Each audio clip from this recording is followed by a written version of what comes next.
Hello everyone, welcome to my channel. I am Neha. आज करेंगे हम class 12 Indian economic development and topic है हमारा आज का the goals of the 5 year plans.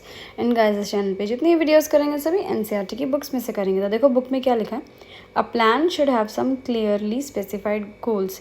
जो भी आप प्लान बनाते हैं, ठीक है, उसमें आप अपने गोल्स को बिल्कुल क्लियर बताएंगे कि ये गोल्स हैं जिनके लिए हम काम करेंगे। The goals of the 5 year plans were. अब अगर हम 5 ईयर प्लान की बात की जाए तो उनमें भी कुछ गोल्स थे। 5 ईयर प्लान के क्या गोल्स थे, जैसे कि हम ग्रोथ लाना चाहते थे, मॉडर्नाइजेशन लाना चाहते थे, सेल्फ रिलायंस लाना चाहते थे, इक्विटी। ये गोल्स थे जो कि हम चाहते थे कि 5 ईयर प्लान्स के थ्रू हम अचीव कर लें। This does not mean that all the plans have given equal importance to all these goals. अब यहाँ पे लिखा है कि जो हमने ये 5 ईयर प्लान्स बनाए थे, इन्होंने सबको बराबर इम्पोर्टेंस नहीं दी। ऐसा नहीं था कि हर एक प्लान में इन चारों पांचों गोल्स को बिल्कुल इक्वल इम्पोर्टेंस दियो, नहीं। किसी में किसी चीज़ को इम्पोर्टेंस दी थी, किसी प्लान में किस चीज़ पे ज़्यादा फोकस था, ठीक है। ऐसे बार बार हमारा जो मेन फोकस था वो बार बार चेंज हो रहा था। Due to limited resources a choice has to be made in each plan. भाई सबको पता है कि हमारे रिसोर्सेज बहुत लिमिटेड है, हमारे पास रिसोर्सेज की कमी है, तो चॉइस तो करनी ही पड़ती है। हर एक प्लान में हमें चूज़ करना पड़ता था कि अब किस पे ज़्यादा फोकस करें, अब किस पे कम फोकस करें। किसी किसी को ज़्यादा प्राइमरी इंपॉर्टेंस देनी पड़ती थी, किसी किसी को थोड़ी हम कम इंपॉर्टेंस देते थे। Nevertheless the planners have to ensure that as far as possible the policies of the plans do not contradict these four goals. अब यहाँ पे लिखा है जो प्लानर्स थे, यानी जो ये प्लान बनाया करते थे, वो इस चीज़ का ध्यान रखते थे कि हम जो भी पॉलिसीज़ बनाएंगे इन प्लान के अंदर, वो इन गोल्स को लेके कॉन्ट्राडिक्ट ना हो, यानी इन गोल्स के अगेंस्ट ना हो। पॉलिसीज़ ऐसी हो जो इन गोल्स को सपोर्ट करती हो। तो सबसे पहले गोल के बारे में पढ़ते हैं, जो कि है growth. It refers to increase in the country's capacity to produce the output of goods and services within the country.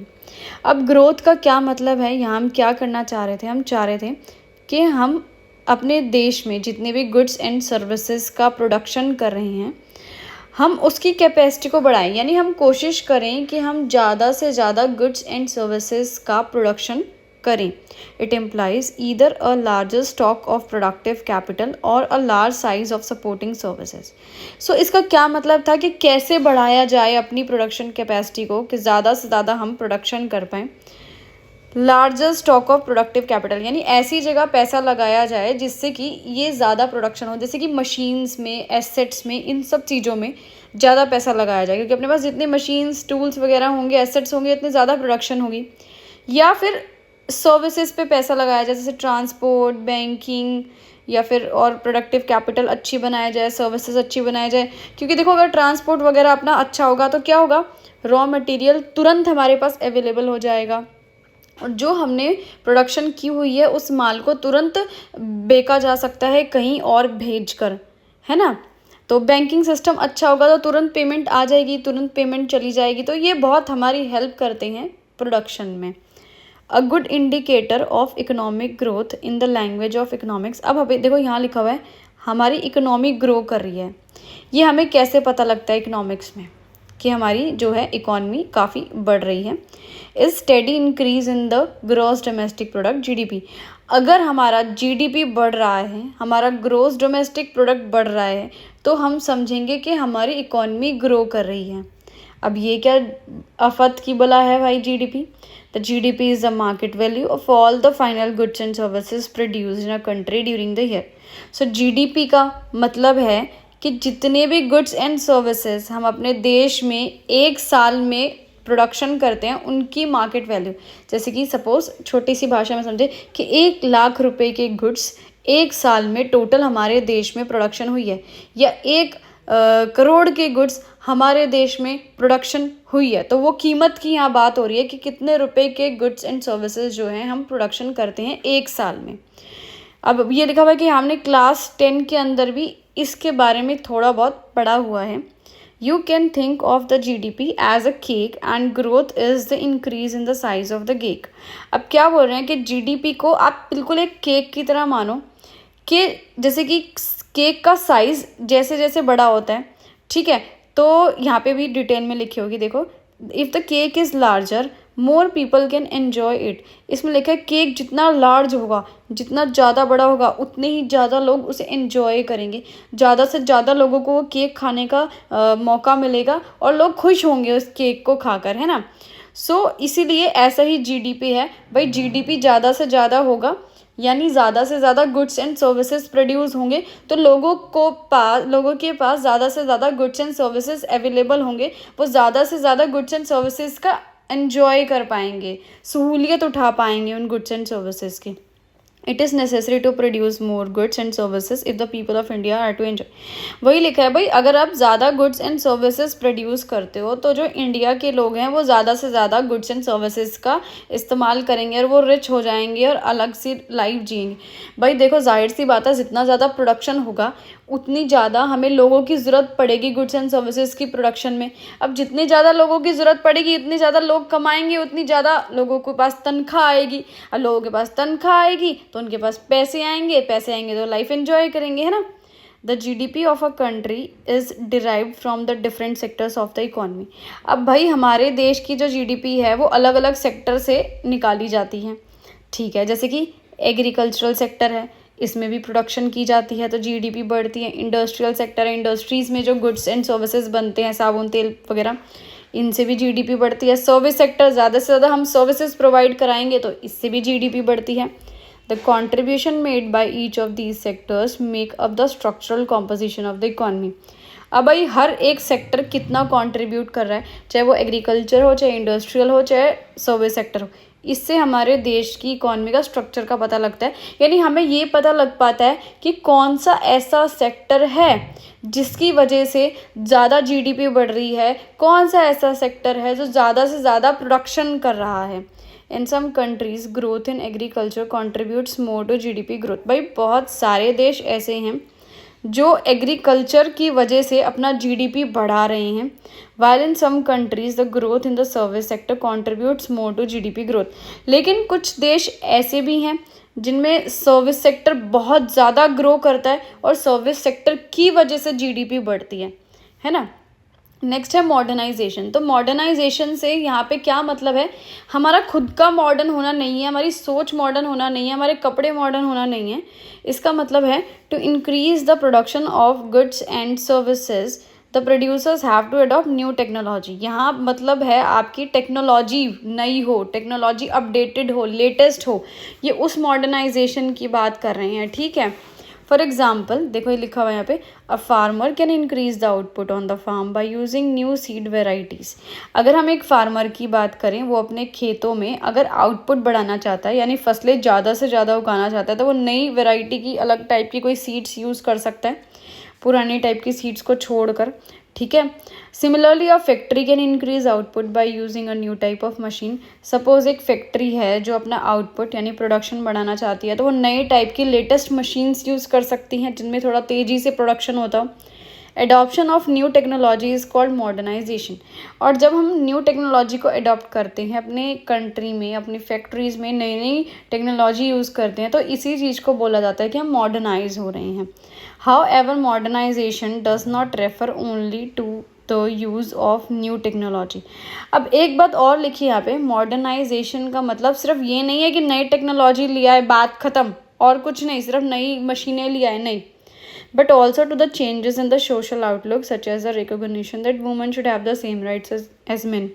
यहाँ पे क्या लिखा है कि आपको जो है अपना सोशल आउटलुक, सोच भी बदलनी है, मतलब ठीक है, सोसाइटी में आप जिसमें रहते हो उसको उसकी सोच भी बदलनी है। जैसे कि एग्जाम्पल लिखा है कि भाई ये समझना बहुत ज़रूरी है कि वुमन को भी मेन की तरह, मतलब औरतों को आदमी की तरह सेम राइट्स मिलने चाहिए हर चीज़ में, ठीक है। चलो आगे बढ़ते हैं, क्या लिखा है देखो, in a traditional society women are supposed to remain at home while men work. अब भाई ट्रेडिशनल सोसाइटी की बात की जाए, पहले के ज़माने में क्या हुआ करता था, वुमन से क्या एक्सपेक्ट किया जाता था कि आप हमेशा घर में रहो और मेन जो हैं, आदमी जो हैं वो काम पर जाएंगे। A modern society makes use of the talents of woman in the work place. Modern society क्या करती है भाई, औरतों का टैलेंट यूज़ करती है, बिल्कुल करती है भाई। आप वर्क प्लेस यानी किसी भी बैंक में जाओ, फैक्ट्री में जाओ, स्कूल में जाओ, ठीक है, तो आप क्या देखेंगे कि औरतें जॉब कर रही हैं, अलग अलग सेक्टर्स में औरतें भी अब काम कर रही हैं। तो ये चीज़ बेसिकली हमें ये भी चीज़ चेंज करनी है, ठीक है। Next cheese is self reliance. A nation can promote economic growth and modernization by using its own resources or by using resources important from other nations। यहाँ पे लिखा है कोई भी नेशन यानी कोई भी देश अगर चाहता है कि उसकी इकॉनमी ग्रो करे, उसके देश में मॉडर्नाइजेशन आए, तो दो तरीके हैं। तो ये काम हम दो तरीके से कर सकते हैं। या तो हम अपने देश के खुद के रिसोर्सेज यूज़ करेंगे, या हम रिसोर्सेज को किसी दूसरे नेशन यानी दूसरे देश से इंपोर्ट करके लेके आएंगे, किसी दूसरे देश से अपने देश में लेके आएंगे। The first 7 5-year plans give importance to self reliance. भाई अगर हम पहले के 5 जो 5-year plans थे, पहले के 7 जो 5-year plans थे उनकी बात करें तो उन्होंने सेल्फ रिलायंस को सबसे ज़्यादा इंपॉर्टेंस दी थी। कैसे आत्मनिर्भर बनाया उन्होंने अपने देश को। Avoiding imports of those goods, ऐसे गुड्स जो कि इम्पोर्ट हम करा रहे थे, ठीक है, इन्होंने क्या किया, अवॉइड किया। इन्होंने बोला कि बाहर से जो है गुड्स नहीं मंगाने हैं, उसके बदले आप उसे इंडिया में ही प्रोड्यूस करो। ऐसे बहुत सारे गुड्स थे जिस पे रोकथाम लगा दी कि आप बाहर से नहीं मंगवाएंगे, इंपोर्ट नहीं करवाएंगे, अपने देश में इसका प्रोडक्शन करो। This policy was considered a necessity in order to reduce our dependence on foreign countries. अब ये पॉलिसी क्यों बनाई गई, इसलिए बनाई गई ताकि हम जो फॉरेन कंट्रीज पे डिपेंड हैं उस चीज़ को रिड्यूस यानी कम किया जाए, ताकि हमें दूसरे देशों पे निर्भर ना होना पड़े, स्पेशली फूड को लेके। तो बेसिकली एग्रीकल्चरल सेक्टर को बढ़ावा दिया गया इसके थ्रू कि वे प्रोडक्शन जो है अपने देश में करो, दूसरे देशों से खाना मत मंगवाओ तुम। It is understandable that people who were recently freed from foreign domination should give importance to self reliance। तो भाई ये जानना ज़रूरी है, जो भी लोग जो है फ्री हुए हैं फॉरेन डोमिनेशन का मतलब है भाई अगर कोई दूसरे बाहर का देश आपके देश में आके राज कर रहा है और आप उस चीज़ से आपको फ्रीडम मिली है, तो आपको सबसे पहले सेल्फ रिलायंट होना है, खुद पर निर्भर होना है, ताकि दूसरा दोबारा से कोई देश आपके ऊपर हावी ना हो।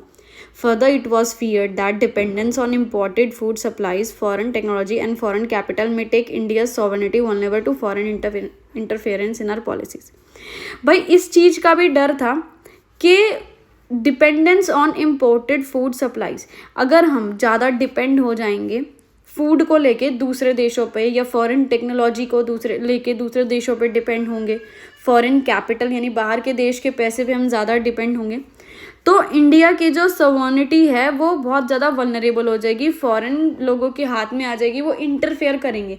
मतलब हमारे देश सॉवरेनिटी से इधर मतलब है कि हम जो हैं खुद की हमारी गवर्नमेंट होती है, खुद के रूल्स होते हैं, सारी पावर हमारे हाथ में है। लेकिन अगर हम किसी चीज़ पे दूसरों पे डिपेंड हो जाएंगे ना, तो दूसरे हम पे हावी होने की कोशिश करेंगे और सारे रूल्स अपने हम पर थोप देंगे। नेक्स्ट चीज is equity. Now growth, modernization and self-reliance by themselves may not improve the kind of life which people are living।